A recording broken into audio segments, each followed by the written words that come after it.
Just because something has a label that it's high protein doesn't mean that it's necessarily good for you. I'm Dhruv Khullar, a practicing physician and a contributing writer at The New Yorker, and I'm here to answer some of your burning protein-related questions. Why are we seeing a sudden increase of name brands and fast food restaurants creating high protein items? I think it's probably a confluence of factors. The first is that people are just more aware of health and nutrition today than they were in the past. And part of that has to do with social media, but we're kind of living in this longevity moment where people are really interested and able to take more control of their health. Another part of this is probably GLP-1 medications. We know that these medications can motivate large amounts of weight loss, but some of that weight loss is actually muscle loss. And in order to preserve muscle, some people argue that we need to be taking in more protein and we need to be doing more resistance training.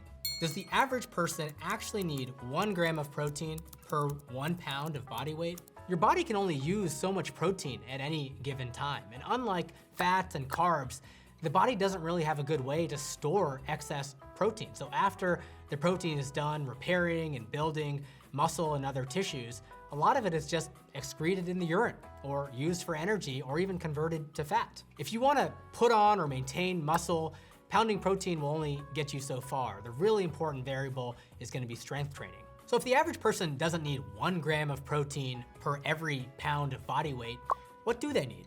The current recommended dietary allowance, or RDA, is about 0.8 grams of protein per kilogram per day. So if you weigh 70 kilograms or 155 pounds, that would be somewhere around 50 grams of protein a day. How much protein you actually need is still a matter of some scientific debate, and it probably depends on how active you are as a person, but a reasonable approach might be 1 gram of protein per kilogram of body weight, or up to 1.5 grams of protein per kilogram. Most people probably don't need to worry so much about getting more protein because 80% of Americans already get more than the recommended dietary allowance of protein in their daily lives. Another question we have here is, are these high protein foods, both in restaurants and stores, are they actually good for you? Are they actually nutritious?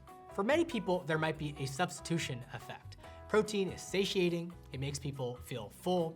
So if you're getting calories from protein and you're getting fewer calories from carbs or fats, on balance, that's probably a good thing. But it's important to consider what's along for the ride in these new high protein options. A lot of protein bars could be packed with sugar. A lot of other sources of protein, like red meat, come along with a lot of fat.